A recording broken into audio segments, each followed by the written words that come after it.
Hello, everyone, and welcome to this conversation presented by White House Custom Color. Are you trying to mute me? No, it's just real loud. And I can't. I sold Amazon, but it was $25. Listening to listen, not listening to respond. Yes! Oh, thank you for that. Humor me a little bit and introduce yourself formally and tell me a little bit about who you are and your background. Yeah, my name is David duChemin. I have for years been a humanitarian photographer, but over the last 8 years have made more of a transition into writing about the art and craft of photography, and specifically the creative process. I think there are a lot of people out there that are already speaking very well about the technical process of photography, and I'm much more interested in the creative side and the human side of photography. So if I had to put myself in a pigeonhole, it would be in the space that is more concerned about the creativity and the visual language of photography than about the technology and the technique behind it. Unpack that a little bit. Sure. I mean, I've been a photographer since I was 14 years old, and like many people, I picked up a camera and it just kind of made sense. But at a certain point, the pursuit of the technique and the gear began to feel very hollow to me next to, the whole creative process. And, rather than, am I making the correct exposure? Am I making the right choices? Asking, am I making the creative choices? What possibilities are here? And I have gone much deeper into, for example, storytelling and composition than any interest I might have had in how sharp your lens is or how to get rid of chromatic aberration. I can barely spell chromatic aberration. I'm much more interested in photographs that suck me in, that pull me in, and speaking and teaching about that sort of thing rather than the other stuff. Like I said, there's a lot of voices out there that are really good on the technical. If you need to consult them, I'm just not one of those voices. Yeah, I'm curious as to how much of that pattern or that behavioral aspect of who you are do you think has been reactive? Oh, probably a lot of it. Reactive in terms of what I see out there in the Right. popular photography industry, but certainly also reactive just to what I see within myself and my own desires. But Right. yeah, very much. I mean, I've always felt like if you want to occupy a space as a creative or a thought leader, you kind of got to go where you fit best. And to some degree, you've got to go where other people aren't. If everyone's talking about gear, that's not the space that I want to be in. I want to occupy a space that I uniquely can fill based on my own inclinations and talents and what have you. So, but yes, very strongly. I mean, I've been saying for years, gear is good, but vision is better, because the gear is the thing that everyone seems to be focusing on. And I see in that an opportunity to say, okay, well, we're all talking about gear. Let's also talk about something else. Let's talk about the empty places that conversations aren't happening in. So yeah, it's very reactionary. I think the camera manufacturers want everyone to believe that the next iteration of this particular lens or this particular camera is the key to unlocking your creativity. Right. And I kind of want to call BS on that and say, actually, no, because in a year and a half from now, you'll have a Mark 7. And then no, we were just kidding. Now this one really is the key to unlocking your creativity. No, you are the key to unlocking your creativity. You are the key to telling stories that only you can tell and making photographs that have a piece of you in it. So it's important, but it's not paramount. Is that fair to say? Yeah, I would say, the gear is obviously, if we didn't have gear, we'd be painting watercolors or sketching with charcoal or something. And there's nothing wrong with that. The gear is important for what you need it for, but it is insufficient. I wanted to dive in a little bit to kind of why you are the way that you are. And that sounds maybe a little strange, but I know it. That could be a series, right? Or a semester or a course in and of itself. But I saw a common thread just even browsing through your podcast and looking at the titles, and I listened to a couple different ones that stood out to me. But you're a deep thinker. Is that fair to say? Could be, yeah. I compared to some, maybe not compared to others, but yes, I certainly prefer to think about, the why rather than the how is a common theme through what I discuss. I would say I would think deeply. How does that manifest itself in your creativity and in your creative process? Oh, that's an interesting question. I advocate heavily for an intentional approach to photography, or at least certainly to learning the photography. When you pick up a camera and you see a scene and your default is throw it on auto and press the button, I think we miss so many opportunities. And part of those opportunities are the possibility of, could I approach it from a different angle, and what story could I be telling, and can I include the viewer in the scene with a wider lens pushed in close, or maybe show a little bit of motion with a bit of shutter blur. And I think I kind of drill deep into the possibilities when I'm photographing. And I know a lot of people have said, well, God, if I thought of all of those questions before I made a photograph, the moment would be long gone. Right. Which is true. But I think, for example, you and I use the comparison of language. You and I are speaking, and, we're, I think, relatively coherent. And at the end of this, people hopefully have got something out of our conversation. But it's not pre-scripted, and I'm not sitting here going, okay, I've got to construct a sentence. Now, what am I going to say? And, the reality is I have been using this language long enough that now it is what feels like intuitive, but the reality is I had to learn it over years. Now I can be very impromptu. And I think while so much of photography is improvised, that doesn't mean it's unintentional. Right. And so the way I teach photography, the way I approach it is very, you could say intentional, but you could also say mindful. It's an engaged, I collaborate with the photographic language and with my tools. I'm like, okay, what can my depth of field accomplish here? Is it the right tool for it? What is shutter speed? How is that working? POV.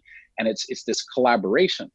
Again, if I'd only been holding a camera for 2 years, that'd probably be a lot to think about. But over the course of 35 years, thinking about that constantly has got me to a point where now it is like this conversation. It's just a natural improvised thing. Well, that leads into what I was just thinking about. How much of what you're talking about must be experienced? Like, how much of what you're referring to right now requires a length of time in order for it to be possible? Like you're talking about language, and sure. An infant or a toddler has a very limited amount of that language, and so for them it's completely different. Whereas as you grow, language becomes just a part of life to the point where you're not thinking about it anymore. So for you, with your creative process and the intentionality behind that, yeah, you need to learn this, that, and the other. But how much would you say you're able to accomplish just on a regular basis is based on the experience that you have behind that? Probably all of it. I mean, I don't think when you learn, again, let's use language as a metaphor. When you learn a language, you can read the books and you can do the Duolingo on your phone, but unless you have the experience of getting those words out, so that it doesn't sound like your mouth is full of marbles, right. You've got to do it. You have right. got to put your camera in your hand and go out and, it's one thing to have it here. Okay, yeah, I get depth of field, or I get, a slower shutter speed will give me a little motion. But it's another thing to be in that context with all the other things going around and have to combine it with POV and have a sense of, looking at it and going, yeah, actually, that's not my thing. I want to go a little deeper rather than shallower. I want to move a little bit here. And you've got to, when I was a kid, I learned judo, and you could never learn judo just by reading a manual. You had to get on the mat and you had to throw people around. You had to learn your sense of balance, and everything that we learn has to be processed through the brain, but it's got to be experienced. You got to be out there, seeing backlight and then seeing what it looks like on your camera, going, okay, yeah, that's a little too dark, I need to brighten it up a little. Actually do it with the hands. So when you pick up a camera, it's sort of it's a full system. It goes from the brain out the hands into the camera and then feedback, and you can't do it unless you're actually out making photographs. Yeah, I don't know. I'm not fluent in a second language by any means, but the people that I know that have all, it seems like they've always said the best way to learn is to be like immersed, right? Like you learn the basics, but then the quickest way to learn is to actually be in France or to be in a place where that's where everyone is speaking. I took French in high school, so France comes to mind right away, but and I don't know how to speak French, but those were 4 years that I took lots of classes. But I get what you're saying. It reminds me of that. What I wanted to ask you about is I was reading 55 countries. Is that right? 55, 60 countries that you've shot on? Something like that. I think I'm up to around 60 now. What sort of highlights do you have in a career that's 35 years where you've been to 60 countries? Like, what stands out when you think about the last 35 years of your life and all those different places you've been? Almost all of them are the people. I was a shy kid. I mean, when I was 16 with my first SLR, the idea of, even standing in front of class and doing a presentation just terrified me. And I was just I'm still profoundly introverted. I've just found ways of dealing with it. But the idea that I would ever travel around the world with my camera and, one of my biggest highlights, I've spent a lot of time in Kenya, specifically up in the north. And I was adopted by this village, and that connection has remained incredibly important to me in my life. And the village is a Rendille tribe, and I don't speak, barely a word of Rendille, but I always have someone there that does. And, they have, when I had this accident in Italy years ago, I fell off a wall and broke my feet, and, yada, yada. They found out that I'd had this accident and was in the hospital, and they sent this, it's called a rungu. It's basically it's a war club. And they sent it, and they gathered the elders under the acacia tree for the day with the village to pray for me. And to hear that there is this village of, we're talking about nomads. Every time I go to this village, we have to ask directions. We knew where it was last time. We don't know where it is moved this time. And so every time we go, it's a little bit different. And they're mostly illiterate, living the way they would have lived 2,000 years ago, except for the fact that they all have cell phones. But the fact that there is that kind of connection with people that are so different from me, and yet we share this common thing. I get out of the Land Rover and we hug each other, and the body language is all the same. The emotions are all the same. Everything else is completely different. And we can sit there and talk about things that matter, through the translator, but talk about family and, how things are. And it's fascinating. I've been to all, Iceland and Antarctica and stuff, and they're beautiful places, but I keep coming back to the human side of it. Those are the places that most impact me, and always where it's different. If you look at my portfolio, I'm not photographing in Canada. I'm not photographing in the US. I'm photographing in places that culturally or historically are very different from my context, because I know what my world is like. I know what my life is like. I use the camera as an excuse to go explore things that I don't know, and to kind of follow my curiosity. I was looking through your podcast, A Beautiful Anarchy. I was struck by a couple titles. In particular, What's the Point? was one that stood out to me. And I'm thinking about, I'm kind of want to come back around to essentially what we're all going through right now. because I think it makes sense to mention that, all Sure, of things course. considered. And then navigating fog Mm. was the other one that stuck out to me. You write, right? You essentially have a transcript of your podcast Sure. that you write, Yeah. and then you narrate that essentially, right? Is writing a big deal for you too, from a creative standpoint? Because you write very well. Yeah, thank you. Yeah, I think writing is a bigger deal for me than photography. I mean, it didn't start that way, but over the last dozen years, I started more as a photographer that did some writing, and now I think, if I look at the amount of time and energy and love that I have for the different processes, it's probably more honest to say now that I'm a writer that also makes photographs. If I didn't write my podcast episodes, they'd probably be about an hour and a half long. I still say the same things. I just say them over and over again, and I'd ramble. And with an audience, I can stay focused. When it's just me in my creepy basement downstairs with my microphone, I tend to be all over the place. So, yeah, I find writing is there's something, when you're photographing, you're going out with your camera and you're relying on light and moments and all of these other unpredictables. And for me, generally I have to get on a plane. So you mentioned, our current circumstances and the pandemic, and no one's getting on planes.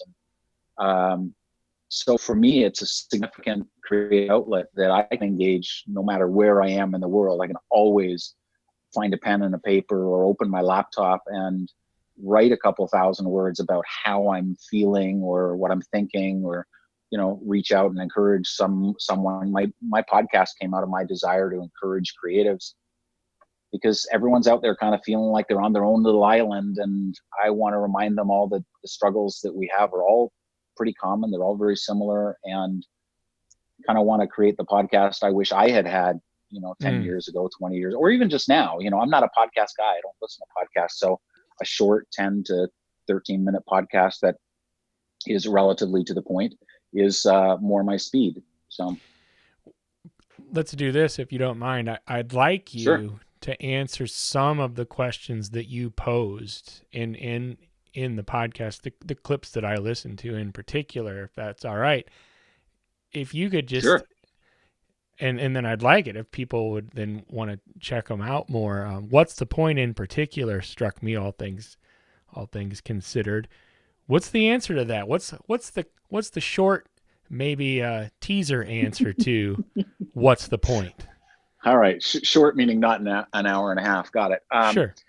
Yeah, well, the context is important. Someone that I respect on Instagram posted a picture and just basically said, in light of the current circumstances, I'm feeling like, what's the point of even posting this stuff? And my reaction to it, and I think what the point is for you may, depending on the day and what you've eaten, and it may be different for you than it is for me. But what I wanted in this podcast to remind people of is that it is not just for likes. It is not just for, posting pretty pictures. That the creative process, even if no one else sees it, it's as important now as ever that we engage the world, that we make beautiful things, that we ask. Many of us make photographs or whatever we do as art purely just to engage the questions, and ask questions and find answers to those questions. And I think right now there's a lot of uncertainty, and now is exactly the time where art has always been made maybe a little more honestly, a little bit more vulnerably, a little more raw. But to ditch the creative process now, or to not share just because it feels so uncertain, I don't think, to be honest, much has changed. Let me unpack that for a sec, because of course everything on one hand has changed, but Right. things have always been uncertain. We just didn't think they were. Yeah. Right. And now it has become abundantly clear to us that things are out of our control and uncertain. And that is the environment in which creativity has always functioned. You may walk into the studio and think you've got it well under control, but the fact is we're always engaging with the uncertain. We're always kind of trying to answer what if I do this, what if I do that, and oh, that didn't go as planned, how do I do this? And right now, despite the incredible challenge that this is, despite the incredible heartache that it's bringing and challenge and difficulty, there is also the opportunity for us to say, how can I engage this as a creative person and respond to it with my creativity, with my art, with my photography? Some people that will be putting down the camera and trying something they've never tried. It'll be, for me, it's writing. I haven't made a photograph for a couple of months. I barely left the house for a couple of months. Right. And I'm just not, that doesn't mean I couldn't, I just don't want to. And so I think the point of our creative efforts is the same now as it has always been, to give us pleasure, to answer difficult questions, to connect with the world and engage with it. And yes, the Instagram likes are less important, but haven't they always been irrelevant? I mean, maybe this is the opportunity to wake up and go, I was distracting myself with these little trifles when I could have been doing something more immediate, more significant, more engaging. Yes, maybe a little less perfect, a little more raw, but that's probably a good thing. Kind of a jolt of perspective that we've all been forced to kind of reckon with. Yeah, I think so. I mean, I think everything, it's one of the big takeaways from a life as a photographer is that point of view is everything. You can't change the scene in front of you, but move that camera a little and you can change the spatial relationship of elements to each other. You just like in life, you may not be able to change your circumstances, but you sure as hell can change how you choose to respond to them. Right. And, go in with your eyes wide open, your heart wide open. And I've been amazed that this pandemic has given us, it's not COVID, it's the way that we have responded. We have the ability for the first time in history to reach out across the world during something like this and check in with someone and say, hey, how are you doing? Yeah. And people are having these Zoom calls. I've never had so many happy hours in all my life. Suddenly I'm on Zoom talking to people around the world and having a drink and laughing about things and keeping each other sane. And I think it's an extraordinary thing. My concern is when this gets to, the new normal that everyone's talking about, are we going to wash it all away? Or are we just going to run back to our old patterns and our old behaviors and go, okay, well, that was good for now. But I got to get back to work. Maybe, but I hope we retain some of that, the connection and the concern for each other that maybe now has replaced some of those more trivial exchanges and just the likes. And because I've never seen people check in so often with each other and be so honest. And I think it's fantastic. And it's an opportunity for us to all get better as creative people and create art that's just maybe a little less, I don't know. I mean, haven't we got enough of this sort of billions of photographs, So I think that was what initiated this person to say, what's the point? Not maybe what's the point of doing our art, but what's the point of some of these just mindless, I woke up this morning and I post Instagram every day, so I've got to post something. Let me find something and just stick it up. Mm-hmm. That may have been the question. What's the point of some of these shallower exchanges? And can we go deeper? I'm always asking, can I go deeper visually, spatially with my photographs? I'm always like, I want to go wide. I want to go close. I want to get depth in there, but also in our thinking and in our connections with people. Is it time that everyone's wearing masks? Is it time that, maybe we have to all take off those other masks that we're wearing a little bit for a while in order to, I don't know. There's a metaphor in there somewhere. Buddy. Buddy. Hang on, I gotta record a podcast. You want to write that one down? Well, I tell you what, I think that's a very unintentional, perfect segue into my last question, which you actually posed on Navigating Fog. You posed 3 questions, but the middle one in particular has really got my wheels spinning. You advised everyone to ask themselves 3 questions, and the middle one was, what does the world need? Now, I'd like to take that out of context because it Sure. fits in a context and in a narrative that you had for that podcast. But I'd like to yank that out of context with you for a second. And given everything that you've just said, really pose that question to you. What does the world need? World needs a lot of things. And I would actually, I'd like to expand the question because the world needs so many things. It's overwhelming. If I sit at my desk and think, okay, in context of that conversation, it was meant to narrow our focus and help us navigate through the uncertainty. If you ask only that question, you're broadening it to such a perspective that it's probably paralyzing. You're like, I'm just going to lie in a fetal position on my couch and cry. Right. Fair enough. The question, a little more focused, same question, different wording, is what can I provide uniquely that brings value to the table, that does serve some, and maybe not the world, but my world. Right. What can I uniquely do that brings value to them? And I mean, it's very obvious if you're a nurse, if you're a first responder, there are people right out on the front lines right now in this pandemic. It's very clear what they provide. But you know what? There are cartoonists out there going, well, I don't know, what's the point? Well, God, if we ever needed laughter, we need it now. Laughter is a break in tension, and laughter doesn't have to be a juvenile, unserious thing. It can actually be profound. Right. In fact, I would argue that the line between laughter and tears is pretty close, especially these days.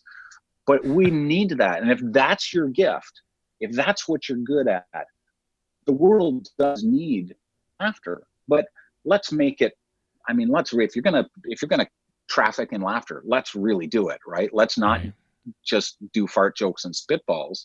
Right. Let's really, give it to them, with both barrels.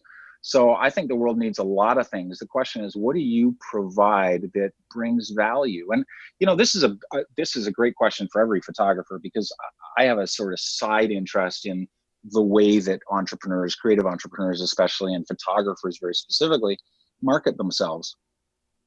And my God, 9 out of 10 websites from photographers don't have the foggiest idea what value they're bringing to their intended market.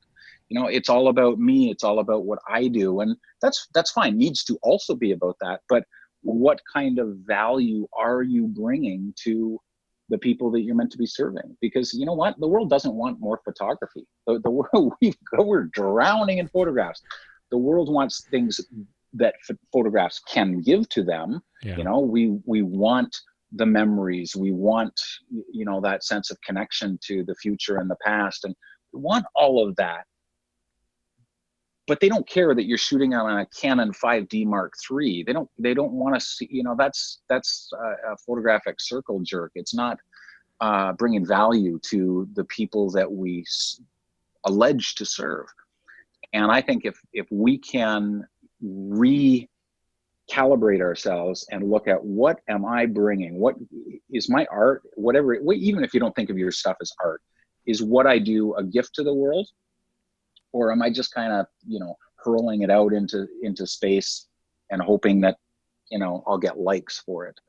I don't know. I think the idea of value is a really powerful one. It can change your branding. It can change your art, and it can change your conversations. Instead of everything just being about me, what am I bringing to this conversation right now? Can I contribute something, a change of perspective, an expression of concern, something?